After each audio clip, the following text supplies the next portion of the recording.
Moving abroad and mental health.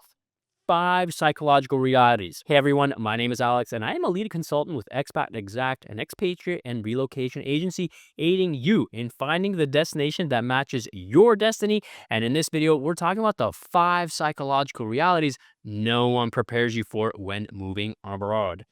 When people talk about moving abroad, they focus on what countries you're moving to, what visa you need, what the cost of living is, what the weather is like. These are important questions, but they're not the questions that determine whether you'll actually thrive in your life. The real challenge of living overseas isn't about the logistics of changing your environment.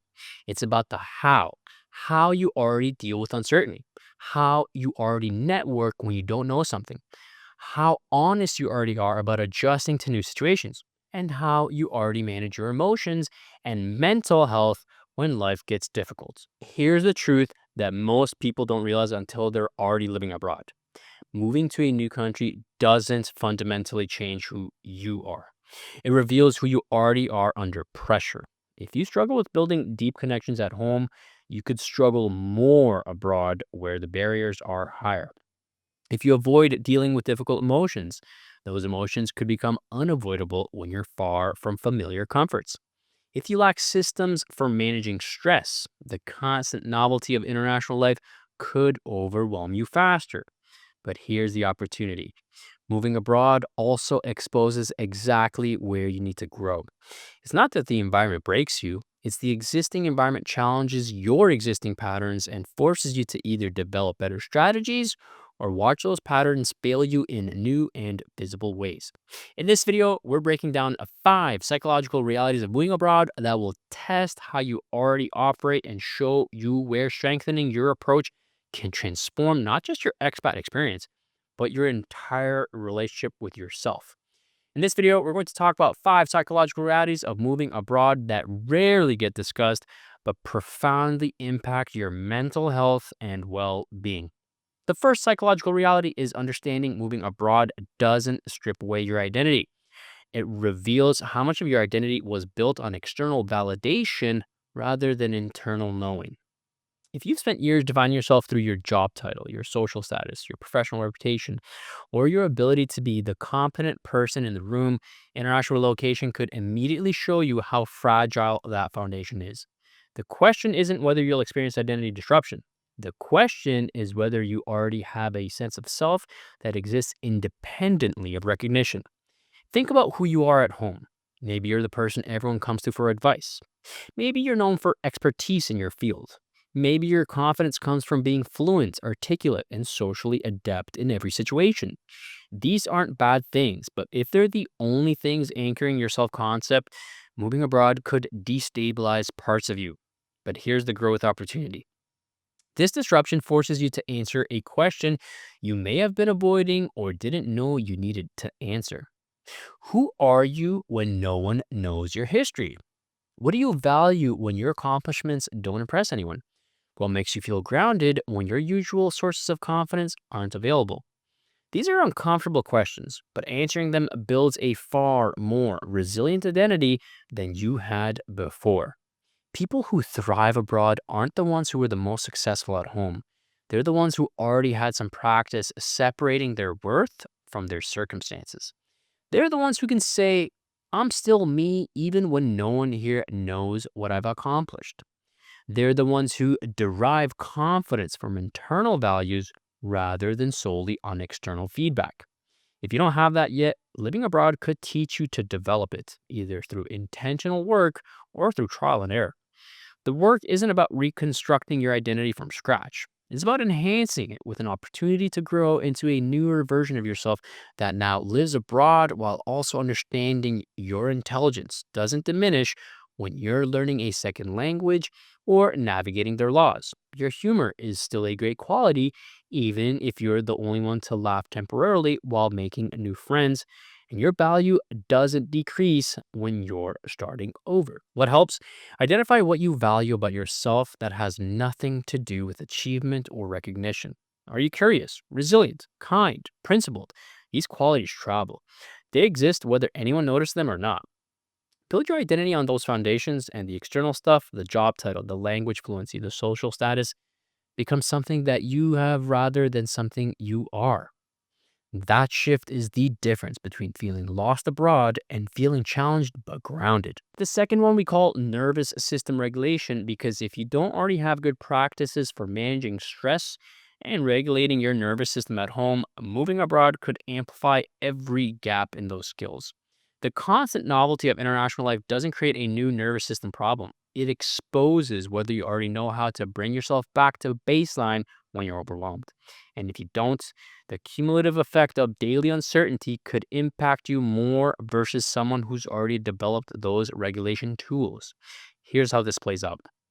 At home, you might get through stress by powering through, staying busy, or relying on external comforts that are readily available. Your favorite restaurant, your regular gym, time with close friends who could recharge you. These coping mechanisms work well enough when the environment is stable, so you never question whether you actually have effective stress regulation strategies or whether you're just benefiting from a predictable routine. But abroad, those external comforts and distractions could be totally or temporarily gone.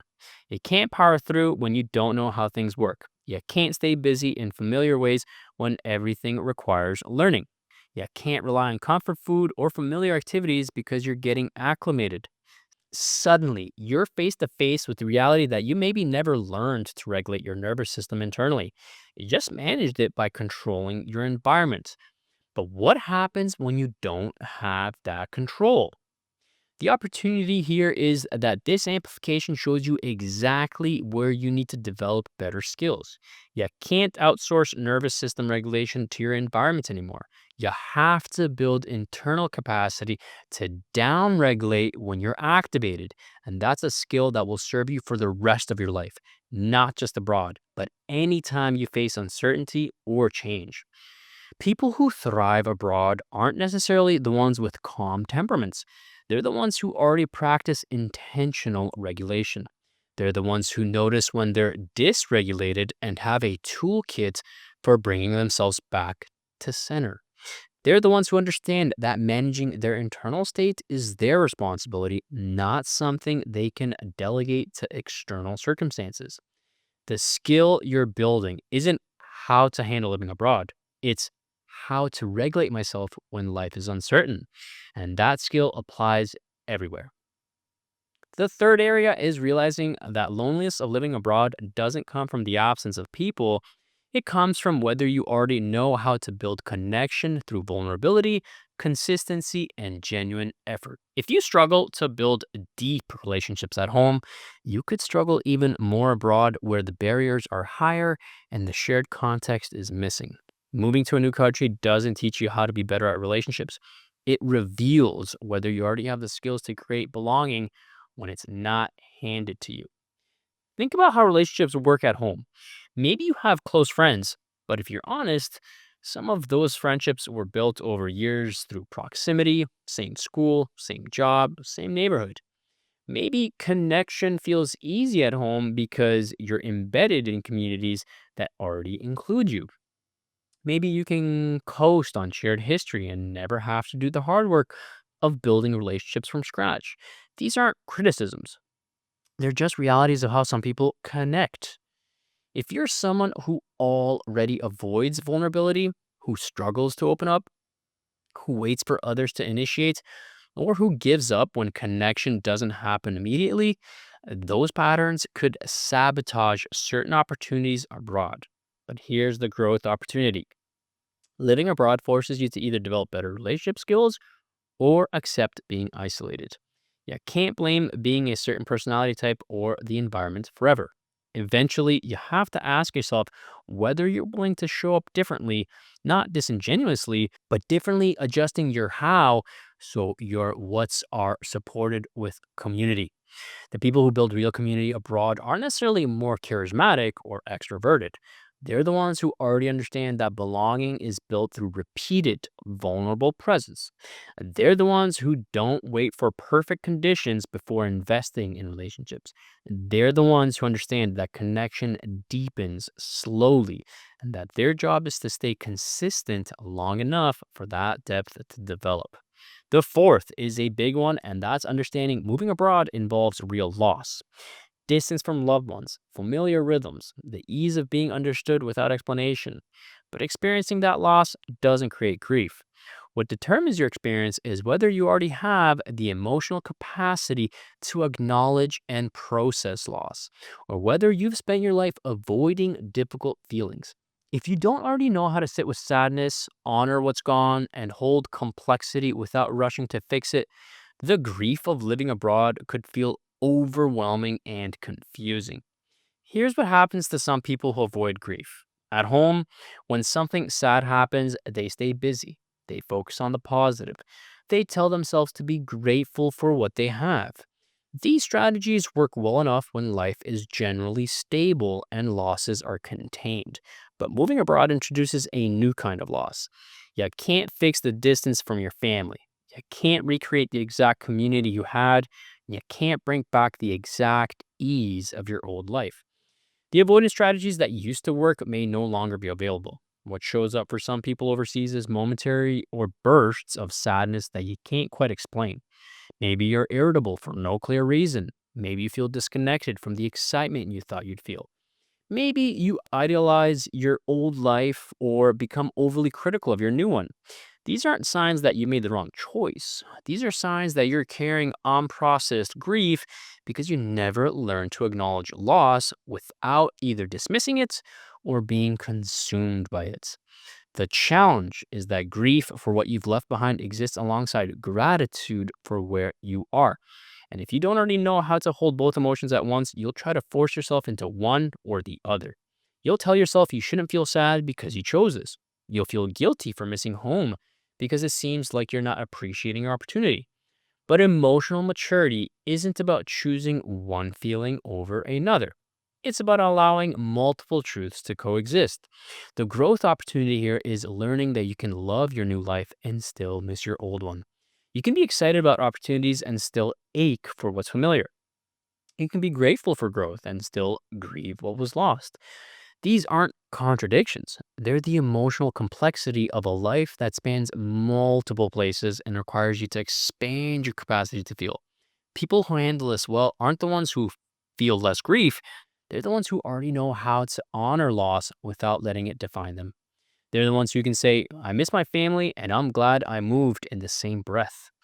They're the ones who create space for sadness without needing to solve it or justify it or rush past it.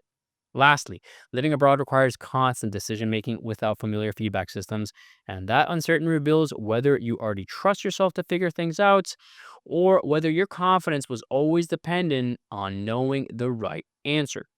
If your self trust at home was built on competence, on being the person who knew how things worked, international life could shake that foundation immediately. The question isn't whether you'll make mistakes. The question is whether you already know how to trust yourself through the learning process or whether you collapse every time you get something wrong. Think about what self trust looked like at home. Maybe you felt confident because your decisions led to predictable outcomes. Maybe you trusted your judgment because you had years of evidence that your approach worked. But that's not self trust. That's trust in a stable environment. Real self trust is believing that you can navigate uncertainty even when you don't have the answers yet. And some people never develop that because they never have to. Abroad, you'll make mistakes constantly. You'll misread situations, misunderstand cultural norms, make decisions that backfire. If your self trust depends on you being right, every mistake will feel like evidence that you're failing. You could start second guessing every choice, hesitating on simple decisions, and losing confidence in your ability to navigate life. But here's the reality: the mistakes aren't the problem. Your relationship with mistakes is the problem. People who maintain self trust abroad aren't the ones who make fewer mistakes. They're the ones who already know how to treat mistakes as information rather than identity threats. They're the ones who can say, I got that wrong and I'll adjust without spiraling into self doubt. They're the ones whose confidence comes from adaptability, not certainty. If you don't already have this skill, living abroad will force you to develop it. You'll either learn to trust your ability to figure things out in real time, or you'll stay paralyzed by the fear of getting things wrong. There's no third option. The environment won't get easier. The cultural confusion won't resolve itself. You'll have to decide whether you're willing to trust yourself through the messiness of learning. The shift required is from performance to process. At home, success meant getting things right. Abroad, success means staying engaged with adaptation. It means recovering from mistakes in a timely fashion. It means continuing to try even after you've embarrassed yourself. That's not a lesser form of confidence. It's a deeper, more resilient form that will serve you far beyond your time living overseas. So there you have it.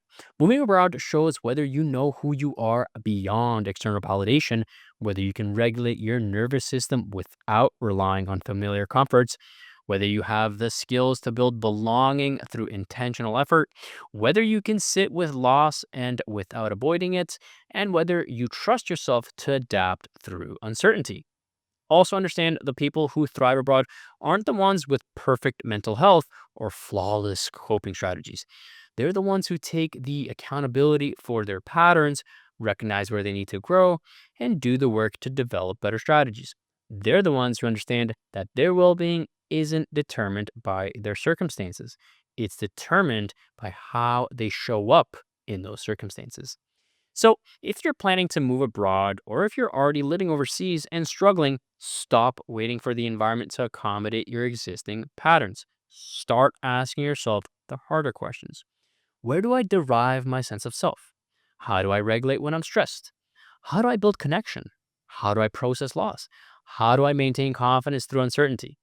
Your answers to these questions will determine your experience far more than which country you choose or how good your language skills are.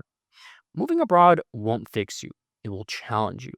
And how you respond to that challenge, whether you take responsibility for developing better strategies or whether you blame the environment for exposing your limitations, will determine whether you grow into a more resilient version of yourself or whether you just struggle through the experience wishing you'd stayed home.